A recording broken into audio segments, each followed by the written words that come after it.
Amém. Amém. Glória a Deus. Ju, quero ler com vocês um texto que está em Gênesis. Nós vamos ler do 6 ao 11. Um trechinho daquele contexto da família de Abraão, né? Nós temos falado sobre família. Ontem você falava sobre família, me edificou muito. E a família de Abraão com Sara e com Agar. Agar é a nossa personagem principal dessa manhã. E depois, né, eu recomendo às mulheres que nos ouvem, que elas leiam com calma o texto todo. Eu vou ler só do 6 ao 11, só para a gente entender ali o foco daquilo que Deus quer tratar conosco, tá bom? Gênesis 16, do 6 ao 11. Está escrito assim: E disse Abrão a Sarai: Eis que tua serva está na tua mão, faz-lhe o que é bom aos teus olhos. E afligiu-a Sarai, e ela fugiu de sua face. Falando de Agar, Agar foge agora para o deserto. E o anjo do Senhor a achou junto a uma fonte de água no deserto, junto à fonte do caminho de Sur.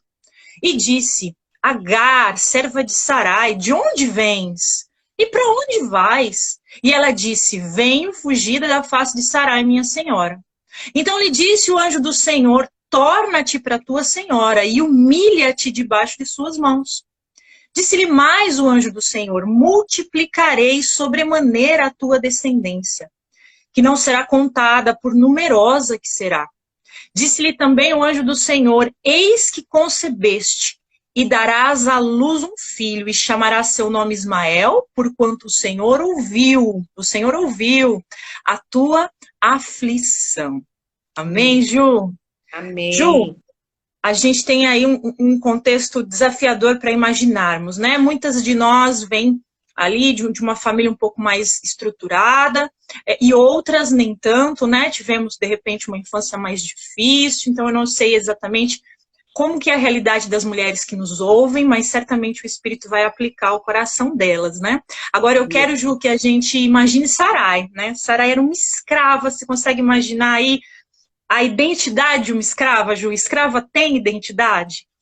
Não, Não não. tem, né? Ela Não tem. provavelmente não tem. Ela provavelmente ela foi vendida pelas pessoas que deveriam cuidar dela, né? É verdade. Escrava não tem nome, né? Escrava não tem vontade, ela não pode escolher, ela nem sabe de onde vem, nem para onde vai, porque ela não tem uma origem clara e ela nem pode decidir o destino dela, ela vai para onde os donos mandam, né? Então, É Ju, eu verdade. queria nessa manhã que você imaginasse o coração de Agar, que coração mais ferido, né? Ela não pediu para ser levada para o Egito, e nem do Egito para ir com a família de Abraão, né?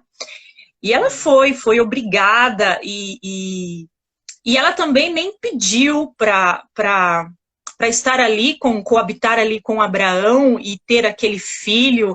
Ela não teve escolha em nenhum daqueles momentos, né?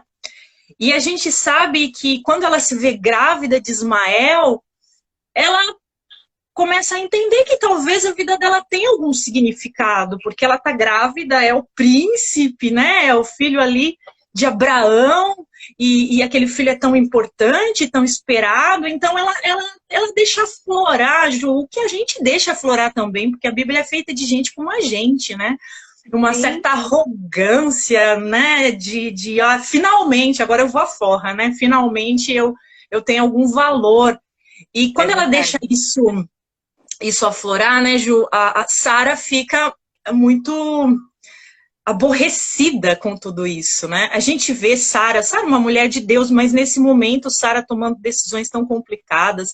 Abrindo um parênteses, né? Porque na verdade eu quero falar de Agar, Ju, mas nós mulheres, nós temos o poder de construir e de derrubar, sobretudo dentro das nossas casas. Nós podemos fazer a diferença no ambiente corporativo, no ambiente ministerial, mas a mulher foi dada uma posição dentro do lar, e eu não me refiro, porque às vezes a gente fala dentro do lar e sofre tanto preconceito, porque parece que eu estou falando que é dentro do lar lavando louça, né? Não que a gente não lave, mas não é isso que eu quero dizer, né? É dentro do lar no papel de esposa, dentro do lar no papel de mãe, dentro do lar ali conciliando a família. A mulher tem um tato para conectar as pessoas no ambiente familiar mas também tem um tato para destruir o ambiente familiar. E as decisões de Sara... né? Exatamente. E as decisões de Sara foram muito complicadas ali naquele momento, né? Tanto que trouxe toda uma confusão. Então, nós precisamos ter esse cuidado de usar o nosso potencial para conectar a nossa família, como você dizia ontem, principalmente nesse momento em que o Senhor permitiu e proveu esse tempo todos juntos, confinados, e a gente precisa entender o propósito de Deus para esse tempo, né? E, sabe, Ju, e aí Sara, então, manda Agar embora, humilha Agar, quer dizer, Agar volta, parece que é um ciclo, né? Algumas das mulheres que nos ouvem vivem ciclos, muitas vezes de rejeição, sabe, parece que eu não rompo, aquele problema sempre volta, né? O inimigo parece que dá um jeito de transformar aquilo na história da minha vida, resume a minha vida. Você vê que a Agar, de novo, ela é humilhada, de novo ela é posta naquela condição de ser nada, de novo ela é ferida, né? E o Senhor, ele vê essa condição na qual, às vezes, a gente entra em alguns ciclos malignos, né? Onde o diabo quer nos rotular, onde o diabo quer garantir que não tem saída, que é aquilo mesmo, que aquilo resume a história da nossa vida. E ela foge, Ju, ela foge, como nós fugimos quando as situações saem do nosso controle, quando não era como a gente esperava, sabe? Ela foge para o deserto, né? Mas o Senhor, como o Senhor vem ao nosso encontro nessa manhã, o Senhor vai ao encontro dela. Sabe, Amém. Ju, a primeira coisa que eu aprendo com esse texto é que Deus não se molda a questões sociais. No contexto social, Agar era uma escrava.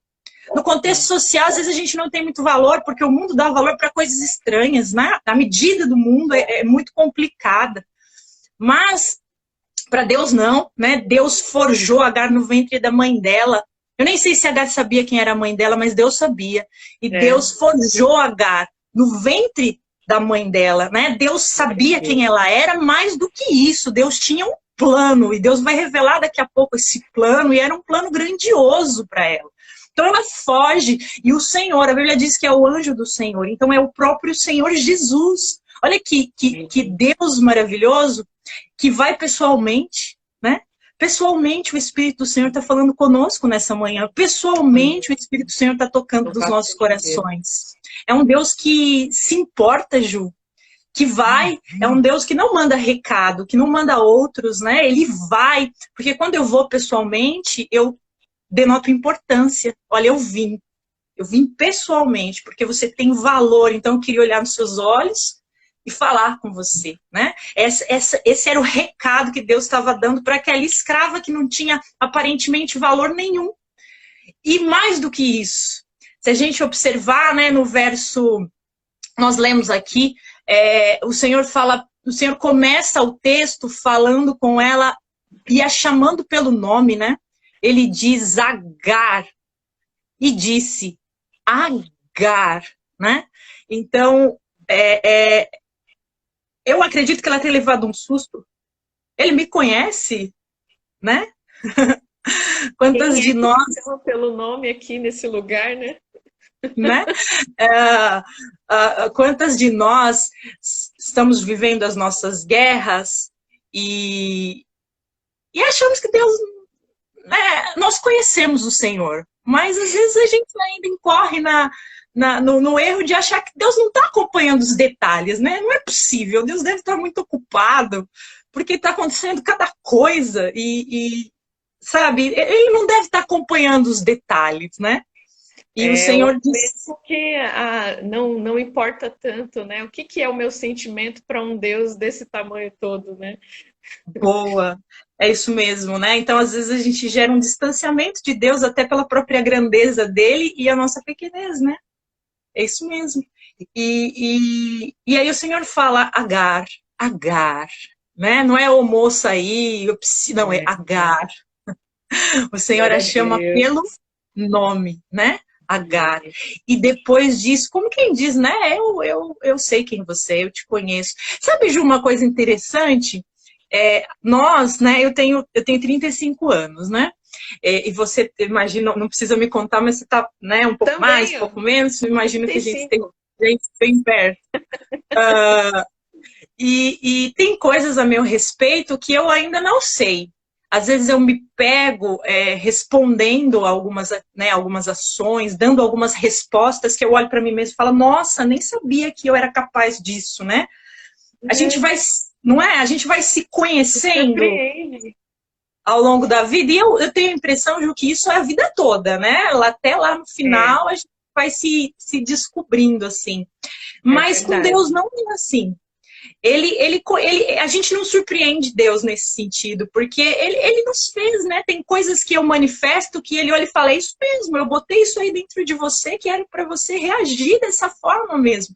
É engraçado como Deus nos conhece muito mais do que nós, a nós mesmas, né? Porque ele nos fez. Ele nos desenhou, ele nos fez sob medida, cada uma das características ele colocou na gente. Então, o seu jeitinho, Ju, que é só seu, e que às vezes você até pode mudar e se surpreender em alguns momentos, né?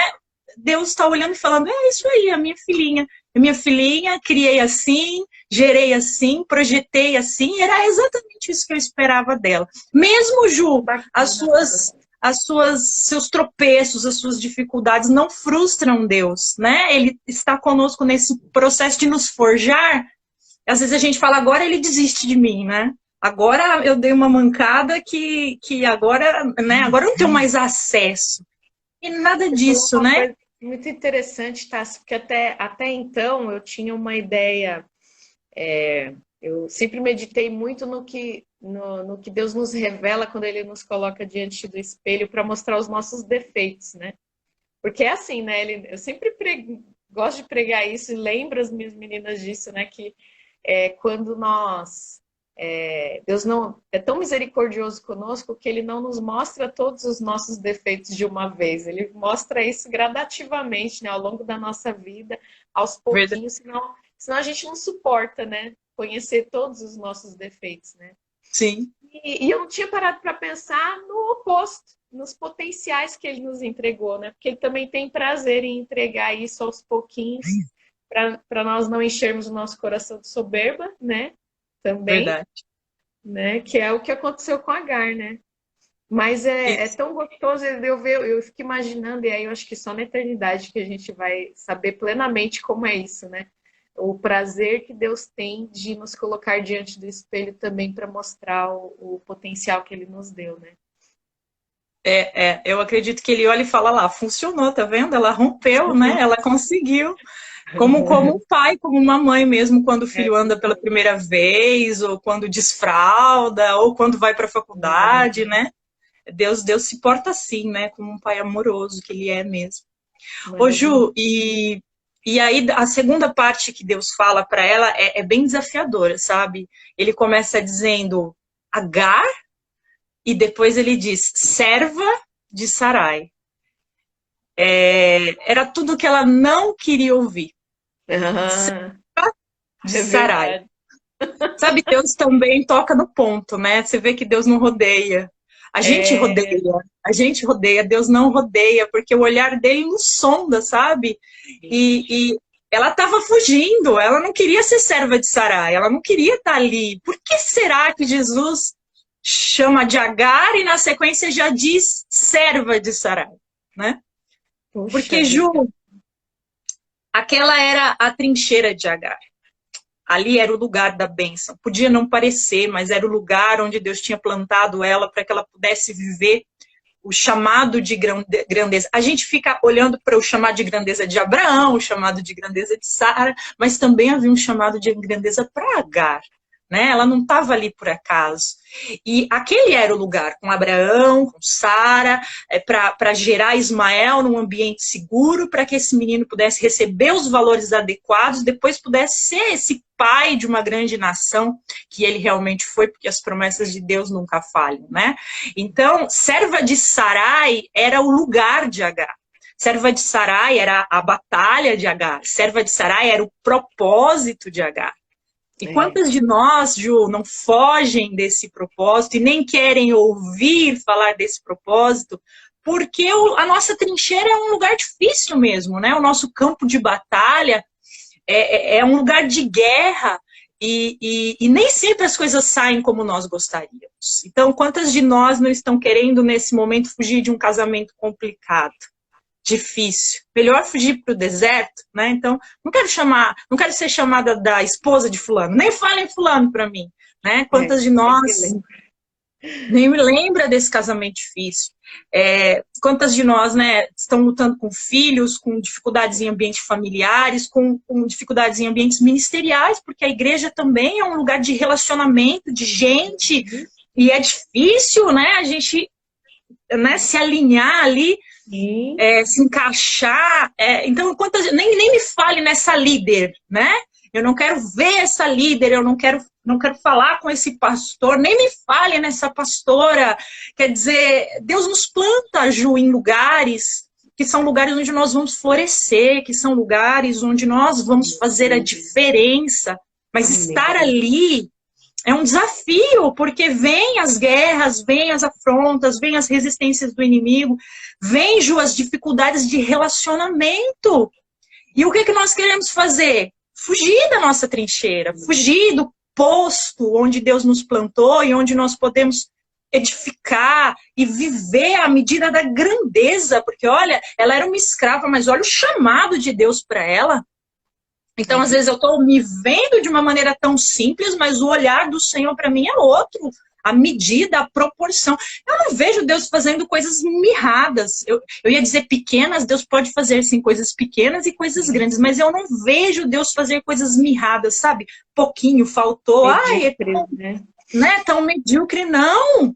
Para cada uma de nós, Deus tem um chamado de edificação, um chamado eterno, um chamado de estabelecer sobre essa terra como mulheres uma linhagem que vai fazer diferença, seja os nossos filhos biológicos ou os nossos filhos espirituais, sabe? Deus nos chama para gerar milhares, né? O nosso ventre pode gerar milhares para Deus, como ela gerou a partir de Ismael, sabe, Ju? Mas isso tudo depende da gente voltar lá para nossa trincheira, da gente não fugir desse lugar que eu entendo que é difícil. Olha, difícil o que daqui a pouco o Senhor vai pedir para ela, né?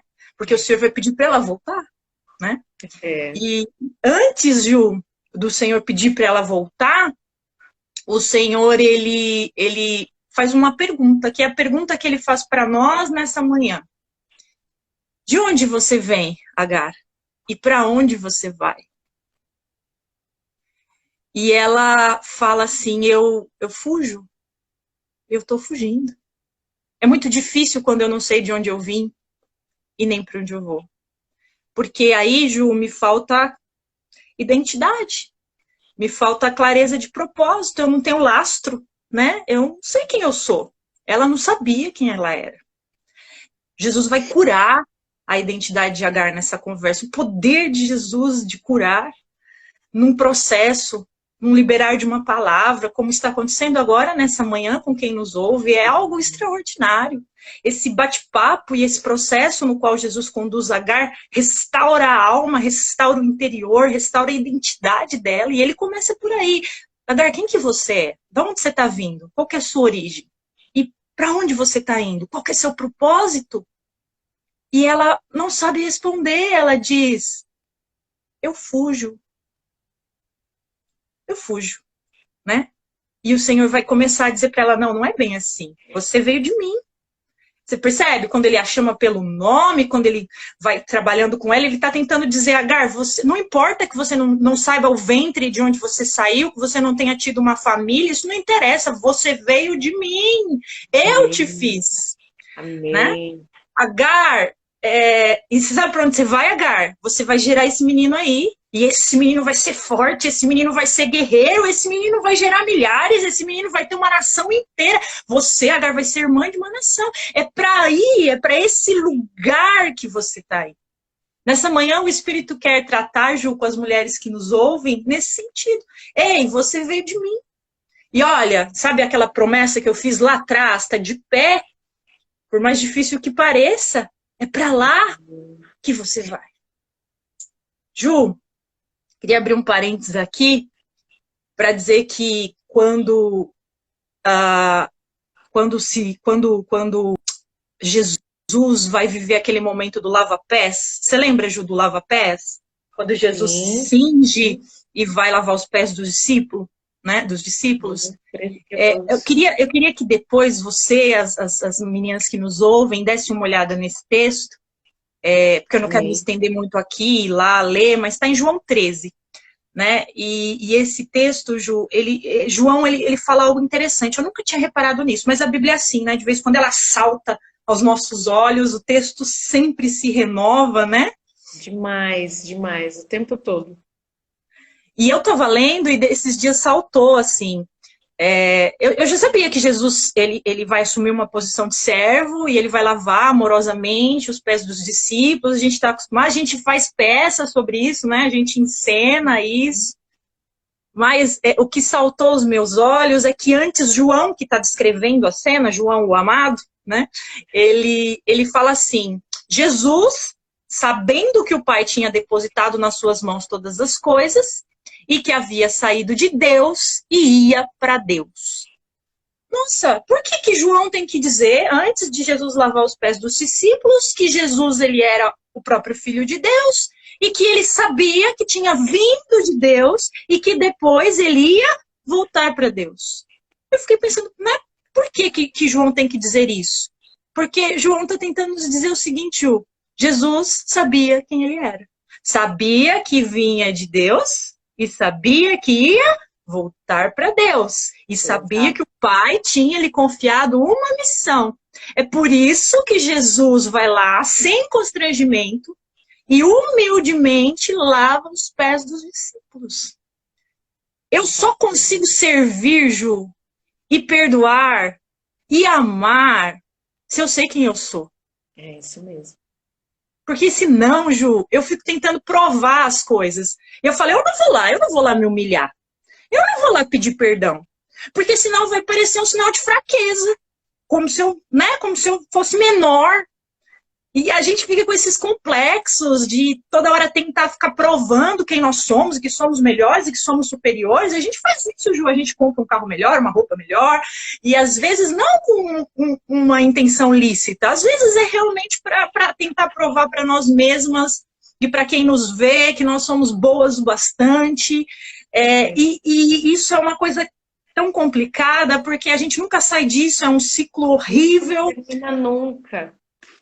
Né, no qual eu tenho que sempre provar que eu sou, que eu posso, eu tenho que sempre tentar parecer superior e estar bem e parecer melhor, mas no fundo essa tentativa, né, que custa tanto, ela prova que lá dentro eu na verdade não sei de onde eu vim e não sei para onde eu vou. Eu sou como Agar, né? Tô ferida e criei uma casca e fico toda hora tentando provar e me defender. E por conta disso eu não consigo baixar a guarda e amar. Não consigo baixar a guarda e pedir perdão. Não consigo baixar a guarda e servir. Você vê que Jesus baixou completamente a guarda? Ele pegou e assumiu uma função de servo, de um escravo. Os escravos lavavam os pés. Mas Jesus não se importou. Não o tirou da posição que ele já tinha, né? Ele tinha essa segurança, ele não... Nada disso tiraria ele da sua posição. Exatamente. Não é preciso ter esse receio, né?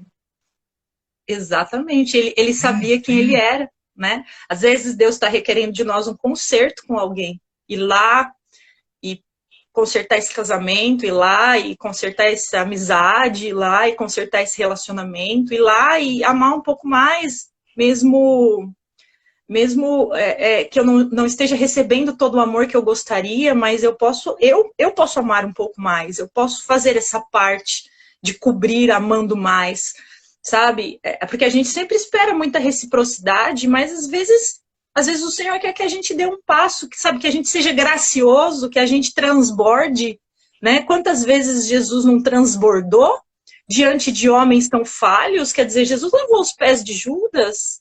Ok, ele foi gracioso, ele ofereceu amor ao traidor. Olha que difícil, exatamente, né? Mas só faz isso quem sabe quem é. né? Eu sei que eu vim do Senhor, eu sei que eu volto para o Senhor, eu sei que eu tenho um chamado e eu vou engolir o orgulho, né? Deixar o Espírito me tratar e eu vou amar e eu vou servir para poder edificar esse relacionamento, edificar essa situação, sem que as coisas desmoronem, né? É verdade, ainda que esse outro, por quem eu estou demonstrando amor, ele vá tomar a decisão errada, né? Isso porque nós nem sabemos se essa pessoa vai tomar a decisão errada. Jesus já sabia, né? O que Judas faria, né? Mas imagine se soubéssemos, né? Com o coração que nós temos, com essa humanidade, né? Que a gente tem. Mas o Senhor nos desafia a fazer isso por aquele que talvez nos dê as costas depois, né? Mas e se ele não der? Nós precisamos dar sempre a oportunidade, né? Exatamente. Assim, à medida que nós temos recebido do Senhor, Ele nos amou quando nós ainda éramos pecadores. E muitos foram amados e não vão corresponder, porque nós sabemos que nem todos vão aceitar Jesus. Mas Ele amou. Então, eu tenho recebido esse amor. Então, eu posso dar esse amor, que é sacrificial, né? Que é um amor gracioso, é um amor abundante. Que é o amor que o Jesus está oferecendo para Agar nesse texto e que Jesus oferece para os discípulos lavando os seus pés. Sabe, Ju, eu já tô terminando, né, aqui o nosso bate-papo, mas eu queria dizer que, assim, nós precisamos saber quem é o nosso Deus para descobrirmos quem nós somos, né? A nossa conversa hoje, nessa manhã, é sobre identidade e a minha identidade está em Cristo. Ele sabe mais de mim do que eu mesma, né? Tem um outro texto que eu queria te lembrar, que é quando... São textos bem conhecidos, por isso que eu vou mencionando assim, né? Quando Jesus pergunta para os seus discípulos, o que dizem que eu sou? Quem eu sou? O que estão falando de mim, né? E aí os discípulos respondem muita baboseira, né? Falam que o Senhor é João Batista, Elias. E aí Jesus fala, mas e vocês que andam comigo? O que vocês acham? Quem que eu sou? E Pedro, inspirado pelo Espírito, diz, eu sei quem o Senhor é. O Senhor é o Cristo, o Filho do Deus vivo. É engraçado porque assim que Pedro diz quem Jesus é, Jesus diz para Pedro quem ele é também. Porque na sequência, não sei se você reparou nisso, na sequência o Senhor fala para Pedro, e você, Pedro, você é essa pedra. Né? Ele fala, tu és Pedro, e sobre essa pedra edificarei a minha igreja, e as portas do inferno não prevalecerão contra ela. Jesus está dizendo, você sabe quem eu sou? E porque você sabe quem eu sou, agora eu vou dizer quem você é. Você é Pedro, essa pedra menor, que eu vou colocar sobre mim, que sou a pedra maior, a pedra de esquina, a pedra angular, a pedra de alicerce. E sabe, Pedro, o que vai acontecer? Seu ministério vai ser grande, Pedro. Você vai fazer a diferença. As portas, Pedro, nem as portas do inferno vão poder te resistir. É isso que você é, Pedro. Eu comecei a reparar que Pedro só recebe essa revelação de quem ele é, essa pedra edificada sobre Cristo, depois que ele diz para Jesus quem Jesus é. Ficou complicado, né? Mas deixa eu explicar. Quer dizer, quando eu descubro quem Jesus é, eu me descubro nele. Então, nessa manhã, talvez eu não saiba quem eu sou, porque eu tenho conhecido pouco o meu Senhor. Ele me fez. Se eu puder conhecê-lo mais, se eu puder vê-lo mais, se eu puder senti-lo mais, eu vou começar a me descobrir, porque eu fui gerada dele. Não é assim? Quando eu quero descobrir alguma característica, às vezes até o médico pergunta, mas na sua família teve isso? Eu sempre tenho que voltar lá na minha origem, para saber se aquilo é uma característica hereditária, genética, né? E é assim também com o Senhor. Se eu me voltar para Ele e olhar para Ele, eu vou me descobrir. Tal como Ele é, eu serei também. Porque Ele é meu Pai. Eu herdo essa riqueza, essa grandeza, esse amor, esse poder que vem dEle como filha. Né? E foi isso que Agar herdou. O Senhor falou para ela, já para a gente poder terminar, né, Ju? O Senhor falou para ela, Agar, volta para lá. E se humilha. É uma palavra difícil nessa manhã, né? Volta para lá e se humilha, pede perdão para Sarai. E é o que o Senhor está dizendo para nós nessa manhã. Olha, você ia chutar o balde. Você ia já tudo pro alto. Mas eu tô te pedindo para voltar para lá e se consertar e acertar e tentar mais uma vez, sabe? Porque lá é o lugar onde você vai florescer. Então segura mais um pouquinho, né? Anda a segunda milha, dá outra face. Porque vai valer a pena. Porque eu tô te forjando, eu tô te gerando, eu tô te dando identidade, eu tô te dando clareza de propósito. E depois que tudo isso passar, você vai ver o resultado daquilo que eu, que sou Deus, o Todo-Poderoso, forjei e gerei. Aquilo que eu te prometi, você vai ver florescer lá na frente. Então, assim, vai valer a pena, porque eu sei que esse comando de Deus para nós nessa manhã não é simples. Voltar, pedir perdão, acertar, reconsiderar. Depois de ter dito tantas coisas e feito tantas coisas. Mas se eu puder vislumbrar o que Deus quer fazer lá na frente, se eu puder olhar com os meus olhos espirituais, o tamanho daquilo que Deus vai produzir, o impacto daquilo que Deus vai produzir, os resultados que Deus vai produzir sobre a minha história e sobre a história da minha família, eu vou entender que vale a pena. Vale a pena voltar para a minha trincheira, voltar, e isso pode ser para esse casamento, para esse ministério, para esses filhos, para esse... Eu não sei para onde Deus quer que você volte. Às vezes a gente nem saiu fisicamente, mas não tá mais, né, Ju? Eu até posso estar lá, mas não tô mais, e Deus quer que voltar significa abraçar essa causa aí e voltar a orar e voltar a militar por isso. Tem coisas que talvez a gente nem possa voltar fisicamente, mas a gente pode voltar a orar, voltar no mundo espiritual, comandar e dizer, olha, eu não aceito isso, eu volto a me posicionar diante dessa situação e eu não aceito mais essa situação na minha vida. Então o Senhor está dizendo, volte a lutar, porque eu ainda não parei. Né? Quem comanda é o Senhor. Amém. Se Ele não parou, a gente não para também. O comando para nós nessa manhã, nós mulheres nessa manhã que estamos ouvindo o Espírito do Senhor olha, saia desse deserto.